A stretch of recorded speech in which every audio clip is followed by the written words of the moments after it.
Well, it's the weekend. Well, was the weekend, I should say. And of course, Dick Monfort had to have more things to say. Now, he's against tanking. This isn't really new information, but it again begs the question, what the heck are the Colorado Rockies doing at the organizational level?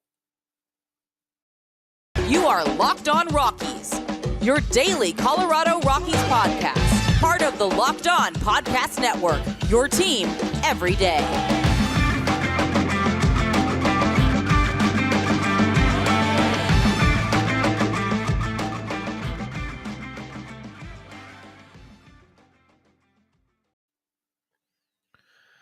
Rock on Rockies fans, welcome into the Locked On Rockies podcast for today, the 7th day of February in the year 2023. I am your host of the Locked On Rockies podcast, Paul Holden, your Rockies fan extraordinaire, bringing you your daily Colorado Rockies podcast right here on the Locked On Podcast Network, where you can find your team every day. And if your team is the Colorado Rockies, well, you are in the right spot because that's what we do each and every single day around here on the Locked On Rockies podcast. You can find the show first, be part of the live show, and a whole lot more on the Locked On Rockies YouTube channel, where you can just find by searching Locked On Rockies. We're also free and streaming on your favorite streaming services. Well, just search Locked On Rockies. And the Locked On Rockies podcast is brought to you today by FanDuel Sportsbook, the official sportsbook of Locked On. Make every moment more. Visit FanDuel.com/LockedOn today to get started. Let's go visit FanDuel.com/LockedOn. And then you do that today. That's how it works. But today on Locked On Rockies, got to talk about Dick Monfort again. Got to talk about organizational philosophies. Going to talk about tanking as well. And Rockies owner calling out the Royals. And he says here, and this comes from a piece in the Denver Post from Patrick Saunders over here. Saunders, Rockies owner Dick Monfort hates tanking, but what's the alternative? If the Royals are, that's the subhead. We'll get to that. Let's see. To tank or not to tank? That's how Saunders opens this. And then he goes to the first quote from Monfort here. I hate that word, Monfort said, when in regards to rebuilding. I guess the connotation on rebuilding is you just get rid of everybody. You try to draft low, which we're not going to do. We're not trying to get the first pick. We're not going to tank. We never have. We never will. Okay, let's start there. What are the Rockies doing right now? How can you hide anything? How is anything that the Rockies doing right now, especially after the team that you had and the team that you had control of, the team that you had possibilities to extend, and the team that you built yourself? How is anything that the Rockies have done? You don't trade Nolan Arenado and not rebuild. Nolan Arenado was your team. I mean, he was obviously the Rockies had depth and some other players that filled those roles as well. But when you move away from an MVP caliber player, when you move away from one of the best players in baseball, that is rebuilding. It doesn't matter if you don't like the word. It doesn't matter if you're not shooting for the number one pick. You are changing the team. Because guess what? The foundation of the team and the future of the team and what Rockies fans were told was going to be the team was led by superstar ultra third baseman Nolan Arenado. But instead, the team traded him.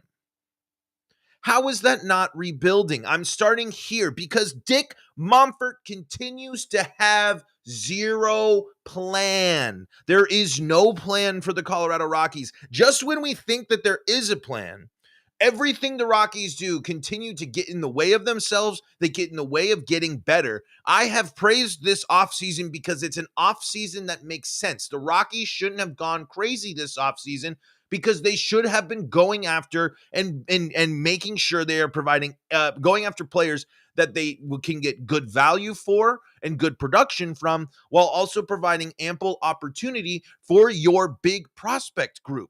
Because the Rockies are facing yet another thing. If these players pan out the way that the Rockies are hoping, they are doing what they did. And then you can say that you're a draft and develop identity team.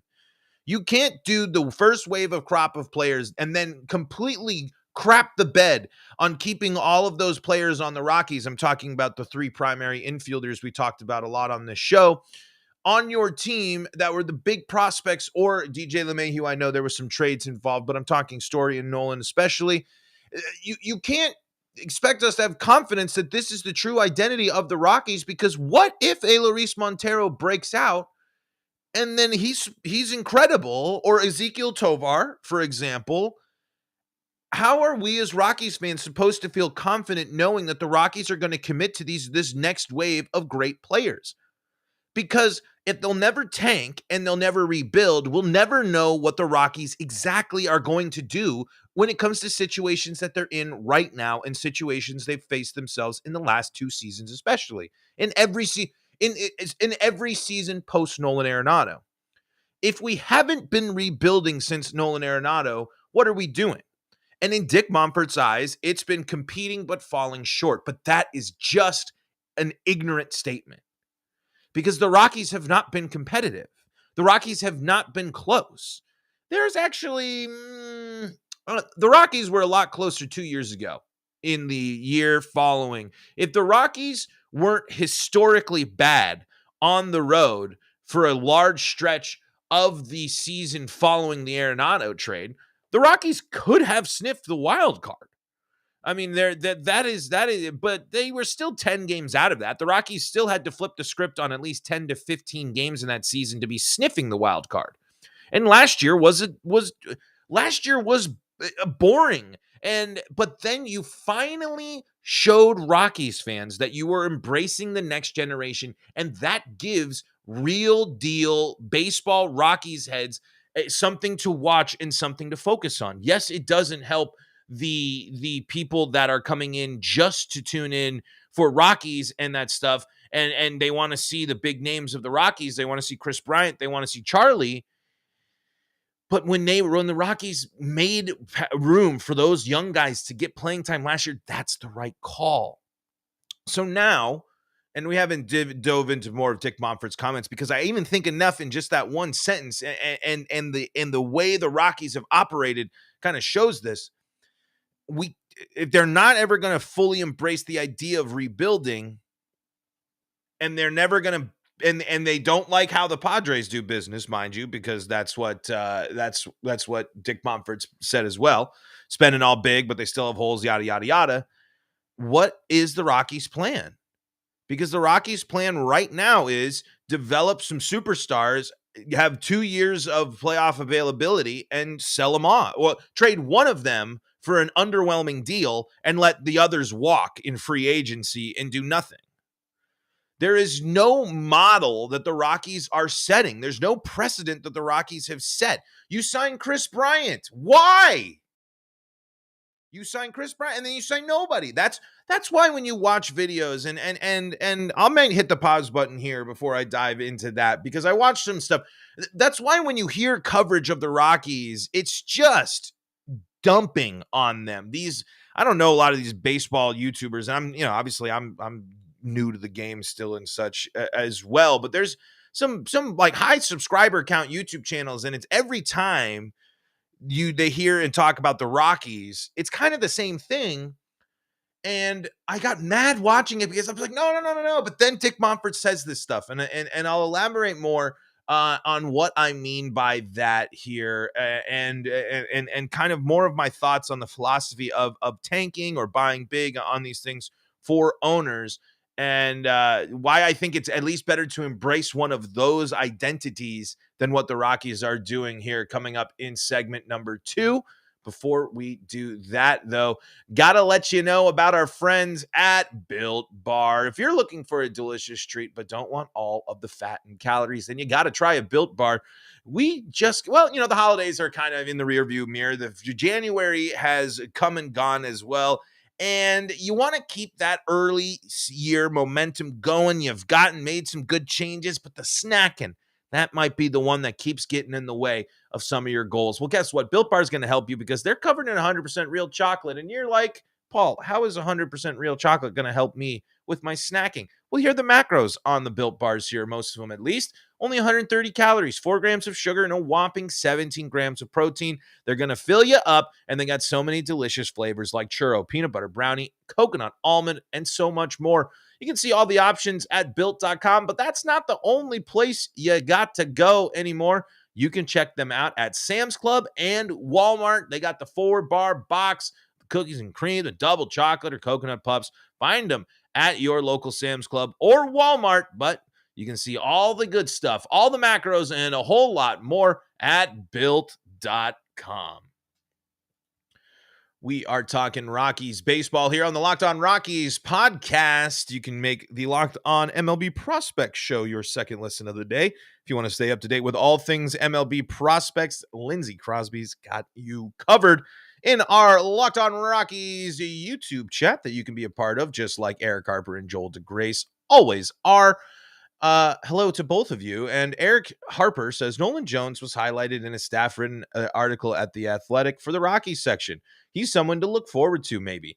This is a good point. I keep hearing Nolan Jones popping up and Nolan Jones and Nolan Jones. So I think that this is something that we'll have to keep an Nolan Jones has got to be on the my top of my list of people to watch at spring training. Spring training is a big opportunity, I think, for a guy like Nolan Jones, who it sounds like he can play at the major league level. He maybe will go back and forth. He still needs a little bit of time. It sounds like spring training is going to be a big opportunity for us to learn a lot more about Nolan Jones. And I don't really know much about him outside of the conversations that we've had on the show. And so I think spring training is going to be something where a player like Nolan Jones, we will learn a lot about. Joel DeGrace says, I honestly believe that the Monforts will do the bare minimum to build excitement about the team for a couple of seasons and then just let things tank. Just a good enough product to keep fans coming. I mean, it's kind of what they're already doing, right? Most, and this goes back to what I was kind of talking about. People that don't watch the Rockies, people that don't follow the Rockies, people that don't look at the team as a whole are often confused.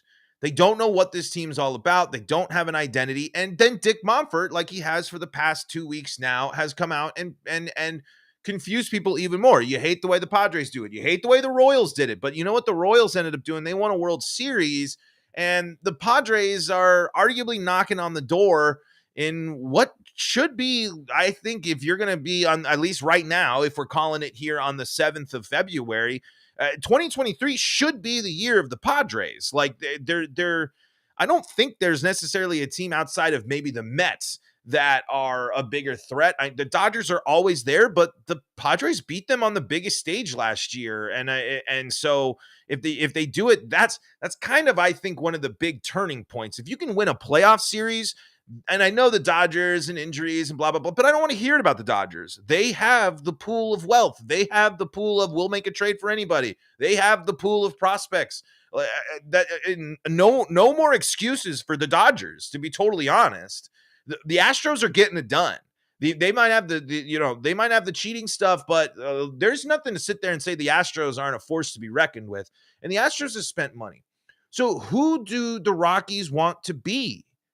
Well, Dick Monfort wants to keep being the Rockies, keep being a team that's never going to be so bad that it's unwatchable, even though I'd argue I think the product for a good vast majority of the season, out of all of my years of like really able to remember and actually have spent time watching games and putting effort into watching and following the games, I would say last year what might have been one of my least favorite years of Rockies baseball watching. There was nothing really about the team other than a couple of storylines, a couple of moments, and a couple of things last year that I really thought was worth watching. And the Rockies, that argument again would be made here, but that changed when the Rockies started bringing up the prospects. This year, that's what I want to watch. So I don't care if, say you're a rebuilding team, but say you want to do the rebuild shorter, because you are rebuilding, Dick Monfort. You can't be a draft and develop team and not rebuild. That's kind of like the whole thing. Go through some crappy seasons, get some good draft picks, sign some veterans, develop your players. I mean, isn't that kind of the whole point, the whole idea of a draft and develop team, or at least a thing. But above all, the Rockies have been good enough. They have been good enough to keep the attendance. They've been good enough to keep a product people to follow in the middle of the summer. They're good enough to somehow survive in a town with 3 other major sports, one of them being a powerhouse, even though the Broncos have now proven themselves to be, I don't think they get to have as much credit, but as for being as well run as they used to. But the Broncos have won Super Bowls. The Nuggets have a back-to-back MVP and have built something good. The Avalanche have won Stanley Cups. Those teams have identities. Those teams have structures. The Rockies are a business model, and that works for Dick Monfort. The Rockies being good every now and then means that they get to say, well, look at this, hey, look at those guys we developed. And then in the down years, we've just underperformed. I mean, you get the Dick Monfortisms. Go look at Nick. Go look at Nick Groke from the Athletics thread. Dick Monfort loves his business model for his team, but of course he has something to say about other teams, and that's why other people, when these, like I said, these outside YouTubers and stuff, they just dunk on the Rockies. Oh, they don't want to compete. Their owners, a bunch. The Rockies should be disbanded. The Rockies should do this. The Rockies aren't doing this. Well, no, the Rockies were starting to show that they were going to embrace the rebuild. And now Dick Monfort doesn't ever want to embrace that. But you can't ignore what you're doing right now. And it just makes me want to pull my hair out. Let's go back to the Patrick Saunders piece here from the Denver Post. When a team tanks and trades away veteran players, cuts payroll, hits rock bottom, reaps high draft picks, and starts from scratch. Some owners see it as a way to escape the treadmill of mediocrity, that is the Rockies. The Rockies are the team that is running the treadmill to a point of it breaking down. The Rockies are the treadmill of mediocrity. That is 100% what the Rockies are. The risk, of course, is 100 lost seasons and the alienation of fan bases, not to mention that tanking violates the spirit of competition, but a lot of teams have tanked, and 2 of them have reaped the ultimate reward. In 2016, the Cubs won the World Series. The Astros won it all in 17, and the Reds have made a bunch of moves. Here's what Monfort had to say. Tanking worked for the Cubs. I mean, I think the Cubs really did do that. And the Astros, Kansas City, I don't know if they were trying to do that or if they were just bad for a long period of time. The problem is now Kansas City's not drawing anybody, right? Monfort said. Monfort is correct. Last season, the Royals just drew 15,974 fans per home game. If the Royals are on a rebuild, this is year 8 of it. I don't see our fans wanting to come to the games and say, we're going to suck for 8 years. This is frustrating because Dick Monfort's got to be deaf. Dick Monfort has to be deaf because I heard a whole lot more. Let's go Dodgers. Let's go Giants. Let's go any other away team chant in Coors Field last year than I heard let's go Rockies. The Rockies were not good at home. The Rockies get dominated by crowds that come into a Coors Field because they all are from California and Texas anyway. I know that's just a joke, but people go to Colorado to watch their team because it's a beautiful place to go in the summer, and Dick Monfort gets to reap the reward of that. Of course the Rockies get the benefit of it, because why would no one want to go and sit in downtown Denver on a beautiful evening, watch an incredible sunset, and then leave the ball game in the 6th to go hit the bars in the active scene downtown? The Rockies are so incredibly set up for business success in entertaining the away fan that of course they're always going to be packed. It doesn't matter. The Rockies were terrible last year. Terrible. Like we just talked about moments ago, the Rockies were were probably the least watchable Rockies of my viewing experience of nearly 30 years of Rockies baseball. I know it doesn't count when I'm younger, but I'm just saying, like, Dick Monfort thinks we're dumb. And I'm going to elaborate more on that here in just a moment in segment number 3.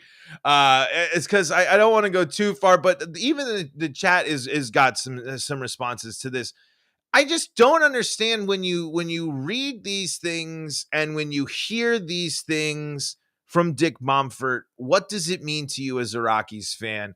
We'll hear it from the live chat. I will give more of my take here on just an absolutely another frustrating moment with Rockies ownership here. But it's not frustrating. The experience at FanDuel Sportsbook, our new partner here. And folks, this is the only app you're going to need for your Super Bowl party. And Super Bowl is right around the corner, folks, this weekend, in case you didn't know. I'm sure you haven't heard about it at all, but FanDuel Sportsbook is your number one spot for all the action here. And they're our big time partner, and we're really, really excited about it. If you're new to FanDuel, it's even better. They have so many great features that make betting on sports fun and easy. You can download FanDuel now so you can bet Super Bowl 57 with a no sweat first bet. You'll get up to $3,000 back in bonus bets if your first bet doesn't win. FanDuel lets you bet on everything from the money line to point spread to who will score a touchdown. Currently, if you're looking on the action here for the big game, the Super Bowl, the spread currently plus 1.5 for the Kansas City, minus 1.5 for the Eagles. The over-under sitting at 50.5. The money line plus 104 for the Chiefs. So if you're interested in betting on the big game and a whole lot more, including some Rockies future bets, head on over to FanDuel.com/locked-on to claim your no sweat first bet on Super Bowl 57. That's FanDuel.com/locked-on. FanDuel.com/locked-on. Make every moment more with FanDuel, the official sportsbook partner of the NFL. Talking Rockies baseball, talking Dick Monfort, talking all that good stuff here on the Locked On Rockies podcast. Let's dive into the live chat here. Joel DeGray says, the Monforts want to make the Panda Express of baseball. That's ain't bad, ain't good, just busy enough to make money. Eric Harper says, as a newer and naive fan, last year it's a pretty awful play. There's some things to be really annoyed about. Lux Ace says, Dick Monfort replied to my email. LOL. But yeah, everyone diss on the Rockies when there are worse teams. People didn't see what else we do. Also, Chuck Nasty is the GOAT.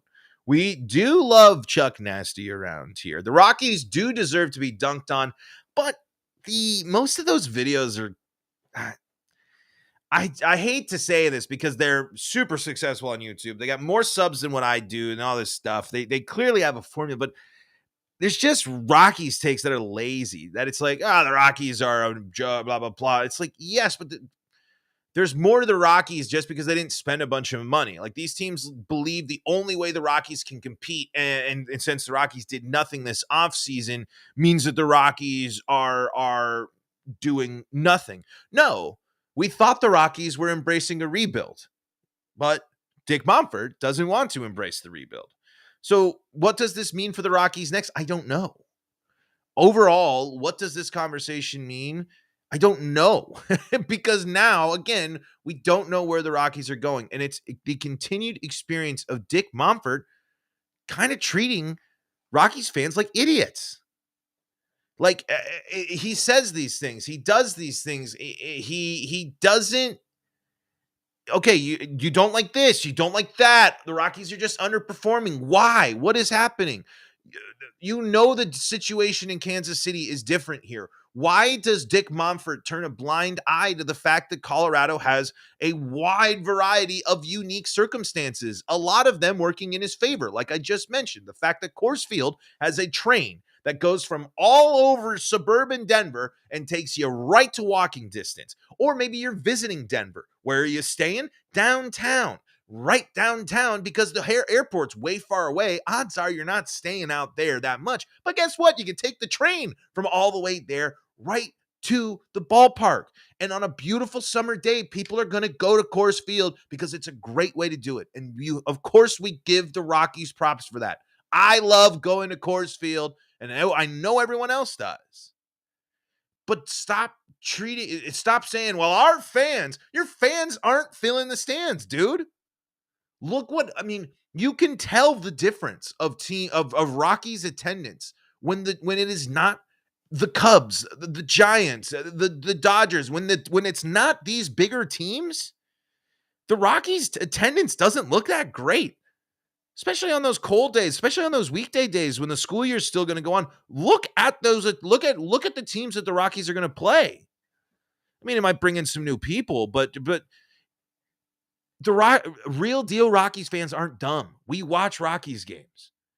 There are, as we see in the live chat, as we see with the Locked On Rockies listeners, and as we see not only across the world, there are Rockies fans. We got Rockies fans. We got people in France and Italy spending their time out there on the other side of the globe watching this team. Stop undermining them by thinking that just all the answers are there. If you're not gonna spend big, what are you gonna do? If you're gonna go get Chris Bryant, why aren't you gonna get anyone else? If you're not gonna rebuild, why did you not try? Why are we? If the Rockies not embracing rebuild, you know what that also signals? Kiss more deals at the trade deadline. Goodbye. If they really don't want to rebuild, if they really don't want to embrace that, the Rockies will never make big deals at the trade deadline. At least in my thoughts. Whew. I don't know. I want to be excited. I want to get excited about Rockies baseball. And I am. Of course I am. We all are. It's getting close. Season's going to be big. I think we're going to have a great season here on the pod. But again, this type of stuff just irks me because it makes me feel like Dick Monfort thinks we're not paying attention. And sometimes it feels like Rockies fans are paying more attention than the owner of the team. Folks, that's going to do it for today's episode of Locked On Rockies. Thank you so much for tuning in and joining us here today for another great episode of the Locked On Rockies podcast. Thank you for making us your first listen of the day. Remember, you can go check out the Locked On MLB Prospects podcast for your second listen, or you can check out the Locked On Broncos, Locked On Avalanche, or the Locked On Nuggets I was about to say trade deadline. I had it on my brain. Podcast. They also are doing the all sorts of draft coverage. I think there's all sorts of trade deadline. Whoa. Talk about having a great, smooth podcast that we're just crash landing on here. But Mark Horning says, nice clickbait title, Paul. Monfort has the goose that laid the golden egg. Due to all the transplants from all the other wonderful baseball towns, he doesn't care. Great point. Because, folks, no matter if the Rockies are 10 games above, 10 games below, I'm putting my money on the Rockies being a top 10 team in attendance yet again. Anyway, go check out all those other great podcasts for your second listen of the day. Make sure that you're part of the Locked On Rockies YouTube channel. Subscribe, be in the live chat, just like Mark, just like Eric, and just like Joel were today. And just like our, who else? We also had Lux Ace here as well. Tune in. You can get the show first. It's first recorded live on YouTube, first posted on YouTube. Then we got both the version and ad-free version with our little partnership with Amazon as well, if you want to check it out. But folks, until next time, this is Paul Holden saying so long from the Locked On Rockies podcast.